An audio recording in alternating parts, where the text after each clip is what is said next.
আদনান আর বৃষ্টির বিয়ে হচ্ছে, সবাই বেশ হাসি খুশি। এমন সময় আকমল এসে বলল, খালু এটা আপনি কি করছেন? বৃষ্টির সাথে আপনি কার বিয়ে দিচ্ছেন? আরে ওর তো একটা বউ আছে। কথাটা শুনে সবাই অবাক হয়ে গেল। বৃষ্টি দাঁড়িয়ে বলল, আকমল ভাই এটা তুমি কি বলছো? আরে ওর আর একটা বউ থাকবে কেন? অনেক ভালো একটা ছেলে। আরে বোন তুই কিভাবে বুঝলি ও ভালো ছেলে? গ্রামের ছেলে শহরে এসে দামি পোশাক পরে ভদ্র লেবাস নিয়েছে, তাতে কি আর তার অতীত মুছে যাবে নাকি? আদনানের মা বলল, বিআই সাহেব আপনার আত্মীয়রা এসে আমার ছেলেকে বিয়ের আসরে অপবাদ দিয়ে যাবে? তা তো হতে পারে না। আপনি কেন এখনো চুপ করে আছেন? ইলিয়াস হোসেন বলল, আকমল তোর কোথাও ভুল হচ্ছে না তো? খালু ওর বাড়ি আমাদের এক বাড়ি পরে, আমি কিভাবে ওকে চিনতে ভুল করতে পারি বলেন? কিরে আদনান তুই কিছু বলছিস না কেন? বৃষ্টি তুই ওকে জিজ্ঞাসা কর আমি মিথ্যা কথা বলছি কিনা। আদনান তুমি সত্যি করে বলো তো, তোমার কি আর একটা বউ আছে? আদনান এবার মুখ খুলল, হ্যাঁ আমার আর একটা বিয়ে হয়েছিল। কথাটা শুনে মাথায় হাত দিয়ে বৃষ্টি বলল, তুমি কেন মিথ্যা বলছো আদনান? কেন?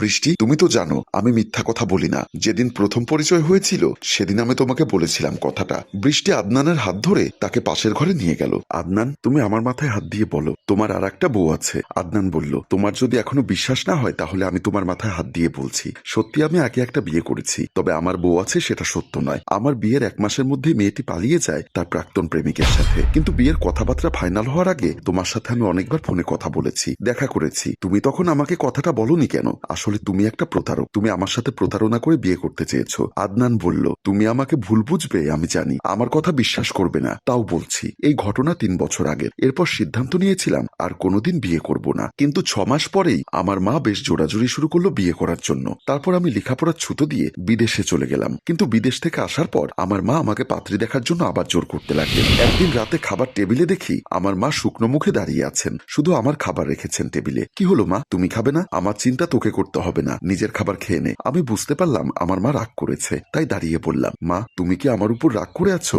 রাগ করে থাকলেও বা তোর কি, এখন তুই বড় হয়েছিস, নিজের সিদ্ধান্ত নিজেই নিতে শিখে গেছিস, তাই তোর আর মায়ের কথা শোনার দরকার হয় না। আমি বললাম, মা তুমি কি চাইছো আমাকে একটু বলবে? মা বলল, আমি শুধু তোর একটা বিয়ে দিতে চাই। আমি তো তোমাদের কথায় বিয়ে করেছিলাম না, কিন্তু সেই মেয়ে তো আমাকে ছেড়ে পালিয়ে গেল। একটা মেয়ে তোকে ধোকা দিয়েছে বলে আর সব মেয়ে এমন হবে তা তো নয়। এবার দেখে শুনে তারপর পাত্র ঠিক করব, কিন্তু তুই শুধু একবার হ্যাঁ বল। আর তুই যতক্ষণ বিয়ে করতে রাজি হবি না আমি কিন্তু মুখে 1 গ্লাস পানিও তুলবো না। আমার বোন মিষ্টি তখন এসে বলল, ভাইয়া তুই প্লিজ রাজি হয়ে যা, আম্মা কিন্তু সকাল থেকে কিছুই খায়নি, অনেক চেষ্টা করেও খাওয়াতে পারছি না। আমি আর কোনো উপায় না দেখে তারপর বললাম, আচ্ছা ঠিক আছে তুমি পাত্রী দেখো, আমি বিয়ে করব। কথাটা বলেই আমি চলে গেলাম। কিন্তু আমার মা আর বোন বেশ খুশি হলো। তারপর যখন তোমাদের বাসায় সব কথা ফাইনাল হওয়ার পর আমাদের বাসায় ফিরে গেলাম, তখনই আমি মাকে বললাম, মা তুমি ওদের কাছ থেকে সব থেকে গুরুত্বপূর্ণ কথাটা কেন লুকিয়েছো? আশ্চর্য, আমি তো তোর পড়ালেখা থেকে শুরু করে বয়স সবকিছুই সঠিক বলেছি, আমি কোথায় কিছু লুকোলাম আবার? মা তুমি বুঝেও না বোঝার ভান করছো, সেটা তোমার মুখ দেখেই বুঝতে পারছি। তুমি ওদের কাছ থেকে কথাটা লুকিয়ে ভালো করনি। ওই মেয়েটা যখন জানতে পারবে আমার আগে একটা বিয়ে হয়েছিল তখন সে খারাপ ভাবতে পারে। আগে থেকে সবকিছু বলে দেওয়া উচিত আমাদের। আরে বাবা তোর তো শুধু বিয়ে হয়েছে, তোর তো ওই মেয়ের সাথে এখন কিছু নেই তাই না? 3 বছর আগের ঘটনা নিয়ে এখনো পড়ে থাকলে হবে নাকি? 3 বছরে যখন ওই মেয়ে তোর কাছে আসেনি আর কখনো আসবে না, এটা নিশ্চিত। তাছাড়া ওর পরিবার তো বললই ওদের সাথে নাকি মেয়ের যোগাযোগ হয়েছে, মেয়েটা তার প্রাক্তন প্রেমিকের সাথে পালিয়ে গেছে, সেটা তুই ভালো করেই জানিস। ওরাও ব্যাপারটা মেনে নিয়েছে। সুতরাং যে মেয়ের সাথে তোর 1 মাস সংসার হয়নি আর যার অস্তিত্ব তোর জীবনে আর নেই, তার কথা বলে শুধু শুধু আমি তোর দাম কমাবো কেন? এই যে এখন আমাদের চাহিদার মতো সব জিনিস দিতে রাজি হয়েছে, এখন যদি জানতে পারতো তোর আগে বিয়ে হয়েছে তখন এই লিস্টের অর্ধেক জিনিস দিতে চাইতো কিনা সন্দেহ। মা আমার এভাবে যৌতুক নিয়ে বিয়ে করাটা পছন্দ হচ্ছে না। মা আমাকে ধমক দিয়ে বললেন, তোর আর কি কি অপছন্দ আছে আমাকে একটা লিস্ট করে দিস, আমি যেটা করছি তোর ভালোর জন্যই করছি। মিষ্টি চল ঘরে চল, তোর ভাইয়ের মাথা খারাপ হয়ে গেছে। আমার মায়ের জন্য এই কথাটা তোমাদেরকে বলা হয়নি। সত্যি বলতে ওই মেয়ের কোনো অস্তিত্ব আসলেই আমার জীবনে আর নেই, তবে তোমাদের কাছে এভাবে সত্য গোপন করা উচিত হয়নি। এখনো কবুল তো তুমি বলনি তাই না? তুমি চাইলে এক্ষুনি বিয়েটা ভেঙে দিতে পারো, আমি তোমাকে বিয়ের জন্য জোর করব না। আদনান কথাগুলো বলে বেরিয়ে এলো। ওদিকে বিয়ের আসরে ইলিয়াস হোসেন বলল, ছেলের বিয়ের জন্য এত লম্বা লিস্ট দিলেন, সব জিনিস দেখে শুনে দিতে বললেন, অথচ ছেলেকে আগে বিয়ে করিয়েছেন সে কথা তো আপনি বলেননি। কেন এভাবে আমার মেয়ের জীবন নষ্ট করতে চাচ্ছেন বলুন? আদনানের মা বলল, বিশ্বাস করুন ওই মেয়ে আমার ছেলেকে রেখে বিয়ের 1 মাস পরেই পালিয়ে গেছে। আকমল তুমি পুরো বিষয়টা তোমার খালুকে বলো, ওনারা আমাকে ভুল বুঝছেন। আকমাল বলল, এই কথা সত্য যে আদনানের বউ তাকে বিয়ের 1 মাস পরেই চলে গেছে, কিন্তু আপনারা আমার খালাতো বোনের সাথে বিয়ের কথাবার্তা পাকা হওয়ার আগেই এই পুরো বিষয়টা খালুকে আর বৃষ্টিকে বলা উচিত ছিল, সেটা আপনারা করেননি, অতএব আপনারা অন্যায় করেছেন।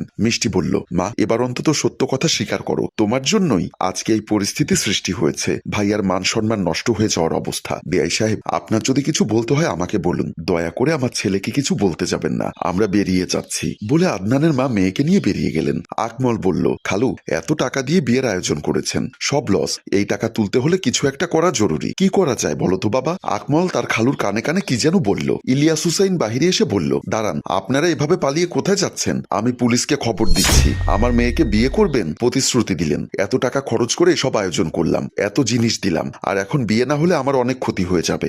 আপনারা আমাকে নগদ 10 লক্ষ টাকা ফেরত দিবেন, না হলে আমি এক্ষুনি পুলিশকে ফোন দিচ্ছি। আদনানের মা বলল, বিআই সাহেব দয়া করুন, আমার কাছে এখন এত টাকা ক্যাশ নেই। আপনি যা জিনিস দিয়েছেন তা ফেরত নিয়ে আসুন, শুধু আমাদের মান সম্মান ফিরিয়ে দিন। তখন আদনান এসে বলল, আঙ্কেল আমি আপনার মনের অবস্থা বুঝতে পারছি। আপনি আমার বাসায় যা জিনিসপত্র পাঠিয়েছেন সব নিয়ে আসুন, তার সাথে আমার জমানো, আমার পরিশ্রম করে উপার্জিত অর্থের 3 লক্ষ টাকা জমা আছে ব্যাংকে, সেটাও আপনাকে দিয়ে দেব। তার বিনিময়ে একটাই অনুরোধ, আমাদেরকে পুলিশ ডেকে হেনস্থা করবেন না। এমন সময় বৃষ্টি এসে বলল, আব্বু আমি ওকে বিয়ে করব। ইলিয়াস হোসেন অবাক হয়ে বলল, কি বলছিস? এই প্রতারককে বিয়ে করবি? বাবা এখানে আদনানের কোনো দোষ নেই, ওর আগে একটা বিয়ে হয়েছিল, কিন্তু সেই মেয়ে ওকে রেখে বিয়ের 1 মাস পরে চলে গেছে, তাতে ওর কি দোষ বলো? ওরা আমাদের থেকে কথাটা লুকিয়েছে, সেখানেও আদনানের কোনো দোষ নেই। তুমি ঠিক বলেছ মা, সবকিছু আমার জন্যই হয়েছে, এখানে আমার ছেলের কোনো দোষ নেই। আমার ছেলে আমাকে বারবার বলার পরেও আমি আপনাদেরকে কথাটা জানাইনি। আসলে কি জানেন, আমার মনের ভেতর একটা ভয় ছিল, আপনারা সবকিছু জানলে যদি আমার ছেলের সাথে মেয়ের বিয়ে দিতে রাজি না হন,